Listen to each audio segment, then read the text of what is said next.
Welcome back to middle education. लीजिए student, अब आपके सामने कक्षा 9वीं सामाजिक विज्ञान का अभ्यास प्रश्न पत्र का सेट नंबर 1 लेकर के आ चुका हूं, जो आपके अर्धवार्षिक परीक्षा के लिए बहुत ज्यादा इम्पोर्टेंट है। आपको एक चीज पता है, आपकी अर्धवार्षिक परीक्षा का जो प्रश्न पत्र है ना, वो 2 सेटों में देखने को मिलेगा। एक रहेगा सेट नंबर ए, दूसरा रहेगा set number B. And middle education भी आपके अर्धवार्षिक परीक्षा के बेहतरीन तैयारी के लिए अभ्यास प्रश्न पत्र का सेट नंबर 1 लेकर के आ चुका है एंड जल्द ही सेट नंबर 2 भी अपलोड करेगा। अगर आप दोनों सेटों के सभी क्वेश्चंस को अच्छे से प्रिपेयर कर लेते हो, तुम्हें पीछे मुड़ के नहीं देखना पड़ेगा एंड तुम अपने एग्जाम में बेहतर स्कोर गेन कर पाओगे। देखिए, ये रहा आपका टाइम टेबल जो कि एमपी बोर्ड द्वारा जारी किया गया है। सबसे पहले आप सबका हिंदी का पेपर होगा एंड दूसरा पेपर आपके सामाजिक विज्ञान का 10 तारीख को कंडक्ट करा जाएगा। उसी के लिए ये अभ्यास प्रश्न पत्र मैं लेकर के आया हूं।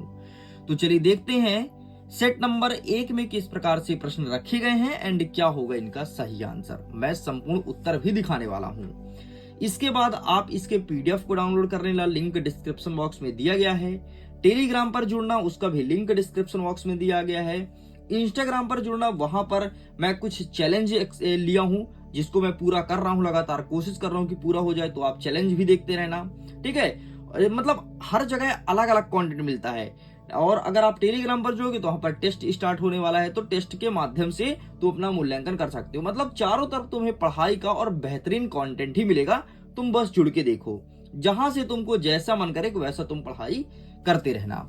अब देखो, सबसे पहले जैसे ही आपको क्वेश्चन पेपर मिलेगा तो कुछ इस प्रकार से निर्देश दिया रहेगा। निर्देश में लिखा है कि सभी प्रश्न को हल करना अनिवार्य है। 1 से 5 तक आपको 30 वस्तुनिष्ठ प्रश्न देखने को मिलेगा, जिसमें प्रत्येक प्रश्न के लिए आपको 1 अंक दिया जाएगा। आगे कहता है 6 से लेकर के 23 तक जितने भी क्वेश्चन है, सभी में आपको अतिरिक्त विकल्प मिलेगा। मतलब एक प्रश्न और दूसरा प्रश्न, दो में से कोई एक ही आपको अटेंड करना होगा। आगे कुल 2 अंकीय 12 प्रश्न आएंगे, जिसका आंसर आपको 30 शब्दों में लिखना है। 3 अंकीय 3 प्रश्न आएंगे, जिसका आंसर आपको 75 शब्दों में लिखना है। और 4 अंकीय 3 प्रश्न आएंगे, जिसका आंसर आपको 120 शब्दों में लिखना है। तो इस प्रकार से आपके क्वेश्चन पेपर का पैटर्न रहेगा। चलिए हम आगे बढ़ते हैं एंड देख लेते हैं इसमें किस प्रकार से प्रश्न रखे गए हैं। पहला नंबर कहता है कि सही विकल्प चुन करके लिखो। इसमें पहला नंबर कहता है कि भारत किस महाद्वीप का हिस्सा है। कई सारे ऑप्शन है, जैसे यूरोप, एशिया, अफ्रीका और ऑस्ट्रेलिया। तो भारत जो है बेटा, वो एशिया महाद्वीप का हिस्सा है। एशिया महाद्वीप सबसे बड़ा महाद्वीप है, जनसंख्या में भी और क्षेत्रफल में भी। हमारा दूसरा नंबर कहता है निम्नलिखित में से किस नदी को मध्य प्रदेश की जीवन रेखा कहा जाता है। चंबल, नर्मदा, क्षिप्रा या फिर आपका दामोदर। पहली बात, दामोदर नदी मध्य प्रदेश में बहती नहीं है, तो ये होगा नहीं, ठीक है। क्षिप्रा उज्जैन में है, सुने होंगे, क्षिप्रा में अमृत घट छलका मिला कृष्ण को ज्ञान यहाँ, ठीक है। नर्मदा नदी मध्य प्रदेश के 14 जिले से होकर के निकलती है। वैसे निकलती तो अमरकंटक से, लेकिन 14 जिले में बहती है। और चंबल नदी छोटी सी नदी है जो कि भिंड मुरैना में बहती है।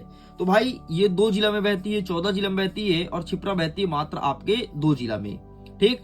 सही आंसर इसका नर्मदा हो जाएगा, क्योंकि 14 जिले को पानी प्रोवाइड कराती है नर्मदा। तीसरा नंबर कहता है कि भारत में अधिकतम तापमान कहाँ पाया जाता है, मतलब जहां का टेम्परेचर सबसे अधिक हो। तो सिंपल सा यार, जहां गर्मी सबसे अधिक होगा टेम्परेचर वहीं का सबसे ज्यादा होगा। पहला नंबर कहता है तिरुवनंतपुरम, दूसरा नंबर कहता है भोपाल, तीसरा नंबर कहता है जैसलमेर। तो इसका सही आंसर जैसलमेर लगाओ ना, जैसलमेर राजस्थान में है और राजस्थान में सबसे अधिक गर्मी होती है, इसलिए सही आंसर आपका जैसलमेर हो जाएगा। नेक्स्ट कहता है चौथा नंबर, आरोरा क्या था। आरोरा क्या था? गुप्तचर संगठन है, किसानों का संगठन है, या कैक्यून है, या फिर युद्धपोत है। तो इसका सही आंसर लगाना ऑप्शन नंबर 2, किसानों का संगठन, ठीक। चलिए आगे बढ़ते हैं। 5वां नंबर कहता है कि ऑस्ट्रिया को जर्मनी में मिला लिया गया था। ऑस्ट्रिया को जर्मनी में कब मिलाया गया? तो इसका सही आंसर लगाएंगे 1938, अर्थात ऑप्शन नंबर सा। इस टाइम पे ऑस्ट्रिया को जर्मनी में मिला लिया गया था। 6वां नंबर कहता है कि भारतीय वन अधिनियम कब लागू किया गया?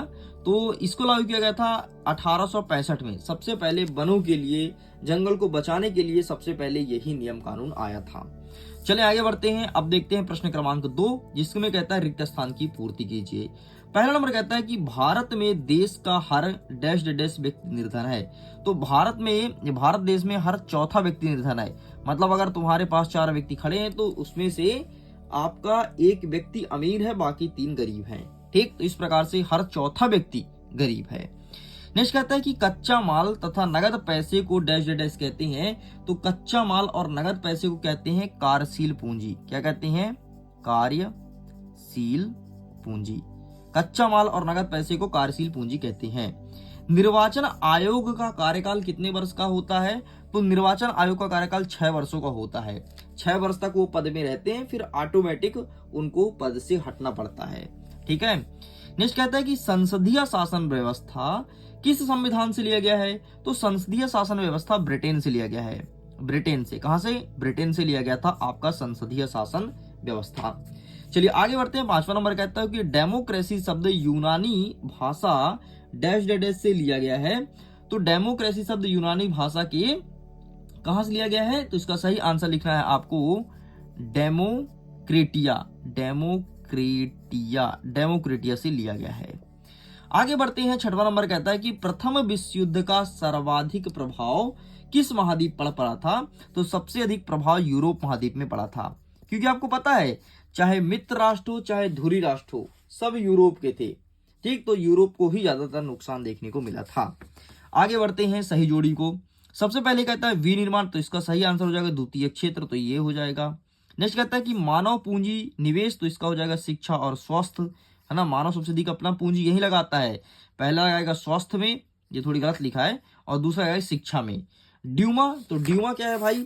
तो यहां पर दिया गया है, एक सेकंड, सॉरी यहीं पर दिया है। ड्यूमा क्या है? तो ड्यूमा रूस की सांसद को ड्यूमा कहते हैं। हिडनबर्ग, तो हिडनबर्ग क्या हो जाएगा? एक सेकंड रुकना, कुछ लफड़ा हो गया यार। ड्यूमा, हाँ, रूस की संसद को ड्यूमा कहते हैं। हिडनबर्ग क्या हो जाएगा? ये जर्मनी के राष्ट्रपति हैं हिडनबर्ग, तो ये हो जाएगा चौथे का उत्तर। नेक्स्ट क्या कहता है कि देश का सर्वोच्च कानून, ये संविधान हो जाएगा, तो ये हो जाएगा 5वें का उत्तर। और सबसे बड़ा लोकतंत्र निर्वाचन कहाँ होता है? तो हमारे हिंदुस्तान में होता है, तो ये हो जाएगा 6वें का उत्तर। ठीक, इस प्रकार से आपका ये होता है कंप्लीट। आगे बढ़ते हैं। प्रश्न क्रमांक 4 कहता है कि एक वाक्य में उत्तर दीजिए। इसमें पहला नंबर कहता है कि लोकसभा के सदस्यों का चुनाव किस प्रणाली से होता है? तो लोकसभा के सदस्यों का जो चुनाव होता है वो प्रत्यक्ष प्रणाली से होता है। प्रत्यक्ष निर्वाचन मतलब हम जाकर के सीधे वोट डालते हैं, तो प्रत्यक्ष चुनाव लिखोगे या प्रत्यक्ष निर्वाचन। ठीक। हीराकुंड बांध जो बना है वो किस नदी पर बना है? तो ये महानदी पर बना है। कहां पर बना है? महानदी में बना है आपका हीराकुंड बांध। आगे बढ़ते हैं। तीसरा नंबर, गंगा नदी की प्रमुख सहायक नदी कौन कौन सी है? तो गंगा का पहला आपका सोन हो गया, दूसरा आपका यमुना हो गया, तीसरा आपका गोमती हो गया। ठीक है, तो गंगा, यमुना, सोम, गोमती। और इसके बाद आपका बिहार में एक बहती है यार, बिहार का कोसी नदी। ये सब गंगा की ही सहायक नदियां हैं। ठीक है। नेक्स्ट चौथा नंबर कहता है कि 1917 की रूसी क्रांति को किस नाम से जाना जाता है? तो इसे कहते हैं अक्टूबर की क्रांति। अक्टूबर की क्रांति क्यों कहते हैं? क्योंकि यह अक्टूबर महीने में हुआ था। नेक्स्ट कहता है कि आर्थिक महामंदी की शुरुआत कब हुई थी? तो 1929 से आर्थिक महामंदी का शुरुआत हुआ। पालमपुर में सिंचाई का मुख्य साधन क्या था? तो कुहिले मतलब कुआं टाइप से होता है एक, और वही मुख्य सिंचाई का साधन था पालमपुर गांव का। ठीक है, इस प्रकार से ये भी होता है कंप्लीट। आइए प्रश्न क्रमांक 5 को देखते हैं, जिसमें कहता है सत्य और असत्य बताइए। पहला नंबर कहता है कि वुलर झील का निर्माण भूगर्भीय क्रियाओं के परिणाम स्वरूप हुआ है, तो बिल्कुल सही है। दूसरा नंबर कहता है कि मौसम और जलवायु दोनों के तत्व एक समान नहीं होते हैं, तो बिल्कुल सही है। मौसम अलग चीज है, जलवायु अलग चीज है। जो मौसम है वो हर 3-3 माह में बदलते रहता है, लेकिन जलवायु पूरा वर्ष भर एक समान रहता है। ठीक। नेक्स्ट तीसरा नंबर कहता है भूमि मानवकृत संसाधन है। नहीं रे, भूमि मनुष्य ने थोड़ी बनाया है। मनुष्य बनाता तो अपने लिए बना लेता, जमीन काहे खरीदता। जो भूमि है वो प्राकृतिक संसाधन है। नेक्स्ट कहता है गरीबी हटाओ का नारा 1977 के लोकसभा चुनाव में दिया गया था। नहीं, झूठ बोलता है। 1977 में नहीं बल्कि 1971 में आया था गरीबी हटाओ का नारा। नेक्स्ट कहता है कि चंपारण सत्याग्रह में डॉक्टर राजेंद्र प्रसाद ने भाग लिया था, तो बिल्कुल सही है। अंतिम वाला कहता है कि भारत दुनिया का सबसे बड़ा लोकतंत्र देश है, तो बिल्कुल सही है। इस प्रकार से ये होता है कंप्लीट। अब चलो आप सब तैयार हो जाओ और आपके सामने 2 अंकीय प्रश्न का उत्तर मैं दिखाने वाला हूं। ज्यादा डिस्कस नहीं करूंगा, फटाफट आंसर दिखाऊंगा ताकि जल्दी से ये हो जाए कंप्लीट। हमारा पहला नंबर कहता है, मतलब 6वां नंबर कहता है कि भारत के अक्षांशीय और देशांतरी विस्तार को लिखिए। तो ये रहा भाई साहब, भारत का अक्षांतीय विस्तार 8 डिग्री 4 मिनट से लेकर के और 37 डिग्री 6 मिनट तक है। बस इतना तुमको लिखना था। नेक्स्ट 8वां कहता है कि मानसूनी अभिक्रिया से क्या अभिप्राय है। तो आयो फटाफट इसका आंसर भी दिखा देते हैं। ये रहा है आपके सामने मानसूनी अभिक्रिया। तो बस इतना आंसर लिखना है। साइड करते हैं। 7वां नंबर कह रहा है कि भारत के प्रमुख वन्य प्राणी अभ्यारण्य की 2 विशेषता बताइए। भारत के प्रमुख वन्य प्राणी अभ्यारण्य, ठीक है।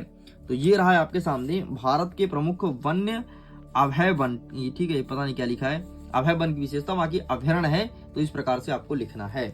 चलिए साइड करते हैं। 8वां कहता है कि फ्रांसीसी समाज में कर व्यवस्था कैसी थी, मतलब वहां का टैक्स सिस्टम कैसा था। तो फ्रांसीसी समाज में कर व्यवस्था, तो ये रहा है आपके सामने जी। यहां से इसका आंसर लिखना है और यहां तक आपको कंप्लीट करना है। That's it. चलो साइड करते हैं। 8वां नंबर कह रहा है कि प्रथम विश्व युद्ध की रूस की क्रांति पर क्या प्रभाव पड़ा था। तो आओ दिखा देते हैं क्या प्रभाव पड़ा था रूस की क्रांति पर। तो ये रहा इसका आंसर, आप इसका भी स्क्रीनशॉट ले लो, यहां से लेकर के यहां तक लिख देना, ठीक है। आगे बढ़ते हैं। 8वां कहता है कि टोंगिया खेती क्या है समझाइए। टोंगिया खेती क्या है समझाइए। तो आइए इसके भी आंसर को जल्दी से देख लेते हैं। ये रहा, ठीक है। टोंगे या तेंगे भी एक प्रकार की स्थानांतरित खेती होती है जिसमें कृषक वन वृक्ष को लगाने और वृक्ष की पंक्तियों के बीच कृषि फसलों को एक साथ उगाने की अनुमति दी जाती है। मतलब क्या करता है किसान, जो पेड़ होते हैं तो पेड़ के बीच में जो जगह होता है वहां पर किसानी कर लेता है, इसे कहते हैं टोंगे खेती, ठीक है। नेक्स्ट देखो 9वां नंबर कहता है कि 5 लोकतांत्रिक देश का नाम बताओ। आओ फटाफट 5 लोकतांत्रिक देश का नाम देखते हैं। तो ये रहा है आपके सामने 5 लोकतांत्रिक देश, नॉर्वे, आइलैंड, स्वीडन और न्यूजीलैंड और डेनमार्क, ठीक है। ये सभी लोकतांत्रिक देश हैं। आप भारत का भी नाम लिख सकते हो। नेक्स्ट 8वां कहता है कि संविधान निर्माण के आवश्यक हैं, मतलब संविधान निर्माण की आवश्यकता क्यों पड़ी, ठीक है। तो इसका आंसर भी देख लो, ये रहा, क्यों आवश्यक है, ठीक है। तो किसी भी देश के शासन व्यवस्था को सुचारू रूप से चलाने के लिए संविधान आवश्यक है। संविधान सरकार की मूल संरचना और इनके कार्यों को प्रदर्शित कर देश की शासन को संचालित करता है। आगे बढ़ते हैं। 10वां नंबर देखते हैं। हमारे देश में संविधान की व्याख्या का अधिकार किसे प्राप्त है, मतलब संविधान का वर्णन कौन करता है हमारे देश में। तो ये रहा, हमारे देश में सर्वोच्च न्यायालय को इसके व्याख्या का अधिकार प्राप्त है संविधान का, ठीक है। आगे बढ़ते हैं। 8वां कहता है कि अर्थव्यवस्था के क्षेत्रों को उदाहरण से समझाओ। तो अर्थव्यवस्था के 3 क्षेत्र है, प्राथमिक है, ठीक है, इसके बाद आपका द्वितीयक है, इसके बाद आपका तृतीयक है, ठीक है। तो ये 3 क्षेत्रों में से इनका एग्जाम्पल भी लिखना है। तो आओ मैं दिखा देता हूं फटाफट कि इनका सही आंसर क्या लिखोगे। तो ये रहा भाई साहब आपके सामने पहला, दूसरा और तीसरा क्षेत्र, ठीक। ये रहा प्राथमिक क्षेत्र, एग्जाम्पल क्या लिखोगे, कृषि वानिकी लिखोगे, मछली पकड़ना लिखोगे, खनन लिखोगे। द्वितीय क्षेत्र में क्या लिखोगे, कपड़ा, हस्तशिल्प और उद्योग। और तृतीय क्षेत्र में क्या लिखोगे, सेवा परिवहन, ठीक, सेवा और परिवहन लिखना। बस इतना लिख के कंप्लीट करना है। चलिए इस प्रकार से यहां तक होता है कंप्लीट। आगे बढ़ते हैं। 11वां नंबर कह रहा है कि भारत के दो प्रमुख पक्षी अभ्यारण्य का नाम लिखना है ना, जहां पर क्या होता है, पक्षियों को संरक्षित किया जाता है, ठीक है। तो आइए इसका आंसर दिखा देता हूँ फटाफट। ये रहा है आपके सामने 2 पक्षी अभ्यारण्य। सबसे पहले है केवला देवी घाना राष्ट्रीय उद्यान और दूसरा है आपका बौनरघाटा राष्ट्रीय उद्यान, ठीक, ये लिखना है। 8वां कहता है रूसी क्रांति के प्रमुख कारणों में से कोई 2 कारण हमें लिखना है। तो आइए फटाफट देखते हैं रूसी क्रांति के प्रमुख कारण में से 2 कारण हमें क्या क्या लिखना है। तो ये रहा भाई साहब, प्रमुख कारणों में से 2 कारण लिखिए। ये आंसर आपको लिख करके चले आना है। चलिए साइड करते हैं। नेक्स्ट कहता है 12वां नंबर, बस्तर क्षेत्र में निवास करने वाले आदिवासी जनजातीय समुदाय का नाम लिखिए जो बस्तर क्षेत्र में निवास करते हैं। तो फटाफट देख लेते हैं कि इसका सही आंसर क्या होगा। ये रहा इसका आंसर, वो जो निवास करते हैं उनका नाम था बिरसा और इसी जनजाति का नाम था एक जो कि बहुत फेमस है, बिरसा मुंडा। नेक्स्ट 7वां कहता है कि जनहित याचिका किसे कहते हैं। जनहित याचिका किसे कहते हैं, आइए फटाफट इसका आंसर देख लेते हैं। तो ये रहा है आपके सामने जनहित याचिका, ठीक है। जनहित याचिका भारतीय कानून में सार्वजनिक हित की रक्षा के लिए ये मुकदमे का प्रावधान है। बस इतना लिखना है। हमारा 13वां नंबर कह रहा है कि आर्थिक और गैर आर्थिक क्रिया में क्या अंतर है। आर्थिक और गैर आर्थिक क्रिया में क्या अंतर है, ये प्रश्न पूछा गया है। तो ये रहा इसका आंसर, ठीक है, अंतर। इसका भी फोटो खींच लो। आगे बढ़ते हैं। तो हम कहता है कि मानव संसाधन और अन्य संसाधन में किस प्रकार अलग है। मतलब मानव संसाधन अन्य संसाधन से किस प्रकार अलग है, ये पूछा है। तो वो इसका आंसर ये रहा है आपके सामने, ठीक है। इसका भी स्क्रीनशॉट ले लीजिए। चलिए आगे बढ़ते हैं। 14 नंबर कहता है कि फ्रांस के लिए फ्रांसीसी क्रांति के 2 परिणाम लिखो। फ्रांस के लिए फ्रांसीसी क्रांति का 2 परिणाम, वो भी दिखा देता हूं, वेट करिएगा। तो ये रहा है आपके सामने, फ्रांस के लिए फ्रांसीसी क्रांति के 2 परिणाम, ठीक, इतना तुमको लिखना है। दैट्स इट, ये भी होता है कंप्लीट। आगे बढ़ते हैं। अथवा कहता है कि उष्ण कटिबंधीय कटीले वन की 2 विशेषता बताइए। उष्ण कटिबंधीय कटीले वन, ठीक है, तो ये दिखा देता हूं। ये रहा आपके सामने, इसकी विशेषता यहाँ पर लिखी गई है, ठीक है। आगे बढ़ते हैं। 15वां नंबर कहता है कि 20वीं सदी के आरंभ में रूस के आर्थिक क्रियाकलाप किस प्रकार थे, 2 बिंदु लिखिए। मैं चाहता हूं इसका आंसर आप स्वयं अटेंड कीजिए, एक आपके लिए होमवर्क है। मैं जानबूझ करके इसका आंसर नहीं कर रहा हूं, लेकिन जब पीडीएफ डाउनलोड करोगे तो उसमें क्वेश्चन और आंसर सब मिल जाएगा। अथवा में कहता है कि लोकतंत्र की परिभाषा दीजिए। तो आइए फटाफट इसका आंसर दिखा देते हैं कि क्या होता है लोकतंत्र। लोकतंत्र मतलब सिंपल सा जनता का शासन, ठीक है। अब तुम क्या लिखोगे, ये देख लो, लोकतंत्र, ये है लोकतंत्र की परिभाषा। बस तुम्हें यही लिख करके चले आना है, ठीक है। आगे हमारा 16 नंबर कहता है कि राजनीतिक कार्यपालिका किसे कहते हैं। तो ये रहा है आपके सामने, कानून का निर्माण करने वाली संस्था को ही राजनीतिक कार्यपालिका कहा जाता है। अथवा कहता है कि शिक्षित बेरोजगारी से आपका क्या समझते हैं, क्या आशा है। तो सिंपल सा, अगर आपने जितना पढ़ाई किया है उसके हिसाब से आपको नौकरी नहीं मिल रही है तो वह एक शिक्षित बेरोजगारी है। ये रहा आंसर, स्क्रीनशॉट ले लेना, ठीक है। नेक्स्ट कहता है 17 नंबर, भौतिक पूंजी और मानव पूंजी में अंतर बताइए। तो आइए फटाफट इसका आंसर देख लेते हैं। ये रहा है आपके सामने भौतिक पूंजी और ये रहा आपके सामने मानव पूंजी। चलिए साइड करते हैं। अथवा कहता है कि फ्रांस की क्रांति की शुरुआत किन परिस्थितियों में हुई, कोई 2 बिंदु लिखना है कि आखिरकार फ्रांस की क्रांति हुई क्यों, ठीक है। तो आइए 2 बिंदु दिखा देता हूं जो आपको लिख करके आना है। फ्रांस की क्रांति की शुरुआत किन परिस्थितियों में हुई, तो ये परिस्थिति यहाँ पर लिखा गया है, तो आप इसका फोटो खींच लीजिए। चलिए आगे बढ़ते हैं। 18 नंबर कह रहा है कि महाभियोग क्या है, समझाइए। ये रहा है आपके सामने महाभियोग, प्लीज आप इसका फोटो खींच लो। आगे बढ़ते हैं। अथवा कहता है कि राष्ट्रपति की कौन सी शक्तियां होती है। तो राष्ट्रपति की शक्तियां, ये रहा आपके सामने, इसका भी फोटो खींच लीजिए। चलिए आगे बढ़ते हैं। नेक्स्ट कहता है 19 नंबर, भारत में मानक समय की आवश्यकता क्यों है, 3 बिंदुओं को स्पष्ट कीजिए। तो भारत में मानक समय की आवश्यकता क्यों है, तो इसका आंसर फटाक से दिखा देता हूं कि 3 बिंदु आपको क्या पढ़ के जाना है, ठीक है। तो ये रहा भाई साहब, आप इसका भी फोटो खींच लो, ठीक। आगे बढ़ते हैं। अथवा कहता है कि रेशम मार्ग पर संक्षिप्त टिप्पणी लिखिए।